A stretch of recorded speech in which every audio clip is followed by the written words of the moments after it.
آگے فرمایا مبکیون، اپنے شاگردوں کو رونے والا ہو، خوب روئے۔ تو آقا کی زندگی کو تو دیکھو کہ پوری زندگی امت کے لیے روتے رہے۔ اور تاریخ میں جو آتا ہے سیر کے کتب میں کہ آپ کے سینے سے ایسی آواز آتی تھی جیسے کہ ہنڈی ابل رہی ہو۔ حضرت عائشہ رضی اللہ تعالیٰ عنہا کے بارے میں آتا ہے کہ وہ فرماتی ہے کہ ایک رات میں اٹھی تو میں نے دیکھا کہ بستر پر آپ نہیں ہیں۔ فرمایا مجھے بہت زیادہ دکھ ہوا اور میں تھوڑی سی غصے میں بھی آئی اور غیرت میں بھی آئی کہ آج نمبر میرا ہے، میرے ہاں آپ علیہ السلام کا قیام ہے اور پتہ نہیں آپ کہاں تشریف لے گئے۔ تو فرماتی ہے کہ میں فوراً اٹھی، میں نکل گئی کہ آپ علیہ السلام کو دیکھوں کہ کہاں ہیں۔ سارے حجرے قریب تھے۔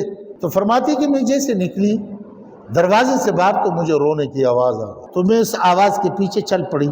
چلتے چلتے چلتے چلتے میں جنت البقیع پہنچی۔ میں دیکھ رہی تھی کہ آپ علیہ السلام سجدے میں ہیں اور زور زور سے رو رہے ہیں اور فرما رہے امتی امتی امتی۔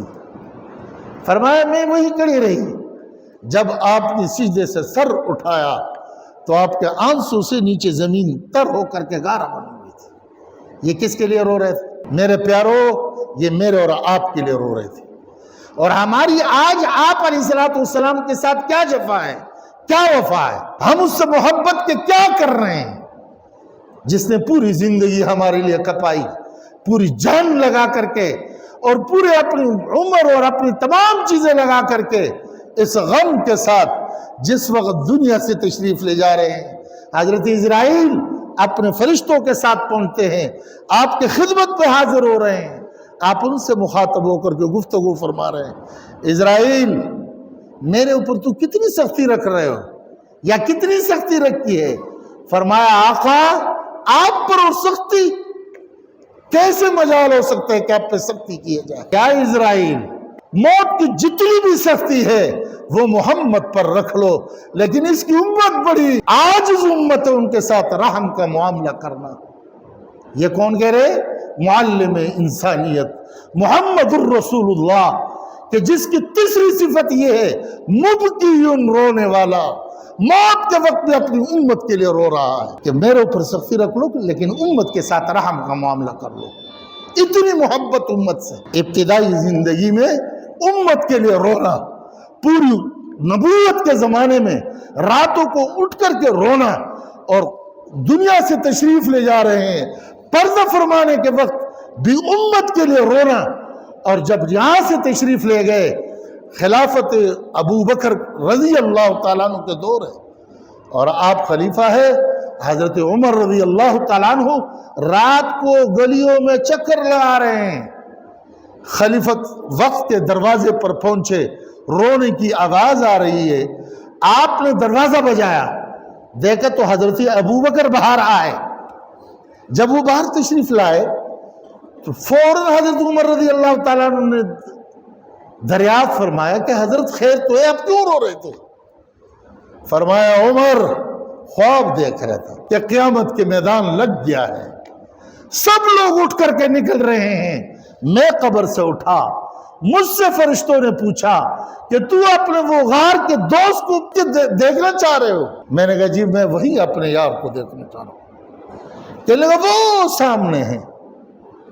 میں نے جب دیکھا تو آپ علیہ السلام دائیں ہاتھ سے ستون عرش معلیٰ کو پکڑا ہے اور بائیں سے جہنم کے دروازے کو بند کیا ہوا ہے، اور میں جب ادھر پہنچا تو رو رہا ہے، فرما رہے اے میرا رب، میرے امت کے اتقیاء، میرے امت کے نیک، میرے امت کے صلحاء، میرے امت کے نیکوکار، ان سب کو تو نے بخش دیا، میرا ربا یہ تو بتلا میرے امت کے گناہگاروں کا کیا بنے گا۔ فرمایا اس منظر کو دیکھ کے مجھ سے برداشت نہ ہوا عمر، میں رو رہا تھا، اتنے میں تو نے مجھے جگایا۔ یہ ہے استاد، یہ ہے استاذ کے صفات کہ جو اپنے شاگردوں کے لیے بے چین ہو جائے، اس کا سکون، اس کا آرام، اس کی عزت، اس کی جان، اس کی تمنا سب اپنے شاگرد کے لیے قربان ہو جائے۔ یہ تھا محمد صلی اللہ علیہ وسلم۔ اور فرمایا کہ دائم الفکر، کہ ہمیشہ فکر مند ہو اپنے شاگرد کے لیے کہ اس کا اب کیا حال ہے، اس کے ایمان کا کیا حال ہے، اس کے اعمال کا کیا حال ہے، اس کے خدا سے تعلق کا کیا حال ہے، اس کے کردار کا کیا حال ہے، اس میں اچھے اوصاف کا کیا حال ہے، ان کے معاشرے میں کیا کردار ہے، ان کے عقائد کا کیا حال ہے، ان کے معاملات کا کیا حال ہے، ان کے اخلاقیات کا کیا حال ہے۔ فکر مند، ہمیشہ فکر مند، حلیم کریم مبکی مخزون دائم الفکر ہے، اور ساتھ پہ پھر فرمایا ہمیشہ غمگین ہوتا ہے کہ کام جو کرنا تھا وہ تو ابھی تک میں نے کیا نہیں، کیسے ہوگا۔ اور جب آدمی غمگین ہوتا ہے تو اس کے دل سے جو دعا نکلتی ہے وہ دعا بھی بڑی عجیب ہوتی ہے، زبردست، وہ تو فوراً قبول ہوتا ہے۔ تو آپ علیہ السلام کو جب بھی دیکھا جاتا تھا ہمیشہ غمگین، ہمیشہ متفکر، ہمیشہ اس میں لگے رہتے تھے کہ کیسے اللہ کا دین پوری دنیا میں پھیل جائے۔ اسی طریقے پر جب استاد بنتا ہے تو وہ اپنے شاگردوں پر نظر رکھ کر کے ان کا سینہ غم سے بھرا رہتا ہے، اور ہمیشہ یہ سوچتا ہے کہ میرا شاگرد سب سے اعلیٰ سب سے کامیاب کیسے بنے۔ تو یہ اوصاف استاد کے۔ اب شاگرد میں کیا ہونا چاہیے؟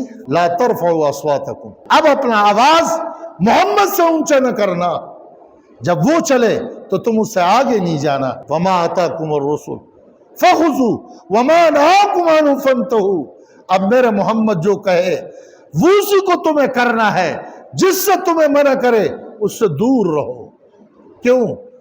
اس لیے فرمایا کہ میرے محمد وما ينطق عن الهوى ان هو الا وحی یوحی، میرا محمد جو کہتا ہے، میرا محمد جو دیکھتا ہے، میرا محمد جو بولتا ہے، یہ سب کے سب قرآن ہے، یہ سب کے سب میرے طرف سے حکم ہے، اس کو تمہیں من و عن ماننا پڑے گا۔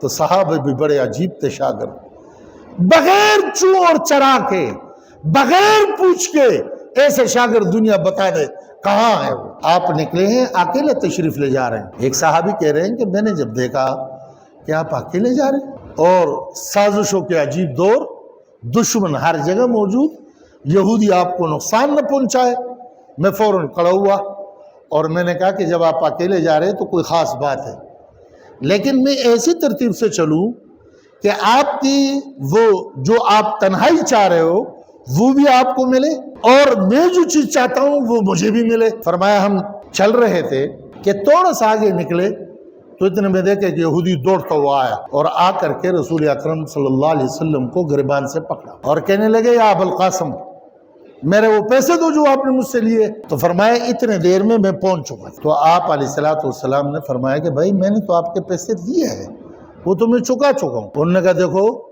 آپ علیہ السلام کے خاندان کو کوستے ہوئے کہنے لگا تم سب کا یہی حال ہے، قرض لیتے ہو پھر دیتے نہیں ہو۔ تو آپ علیہ السلام نے پھر فرمایا کہ بھائی میں نے آپ کے پیسے دیے۔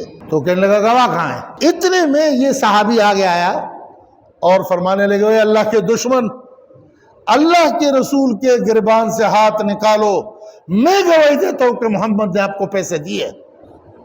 یہودی تو بھاگا، لیکن آپ علیہ السلام نے اس صحابی کی طرف چہرہ کر کے اور فرمانے لگے کہ بھائی میں نے جب اس کو پیسے دیے تو وہاں نہیں تھا، دیکھو یہ شاگرد ہے اور معلم انسانیت استاد ابھی بھی اس سے یہ فرما رہے کہ بھائی کوئی اور ہوتا تجھے اللہ جزائے خیر دے، تو نے میری جان چھڑائی، لیکن یہاں پوچھ رہے ہیں کہ بھائی تو وہاں نہیں تھا، کیسی گواہی دی تو نے؟ تو شاگرد کیا کہہ رہے؟ یا رسول اللہ صلی اللہ علیہ وسلم، خدا کی قسم اگر اس وقت میں موجود ہوتا اور میرے آنکھ ان چیزوں کو دیکھتا، اس سے زیادہ مجھے اس پر یقین ہے کہ تیرے زبان اطہر سے نکلی ہوئی بات یہ کیسی جھوٹ ہو سکتی ہے؟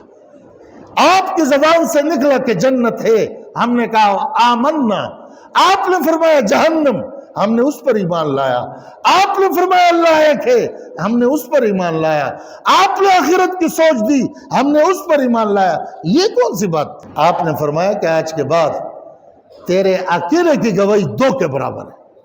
یہ تھا شاگرد۔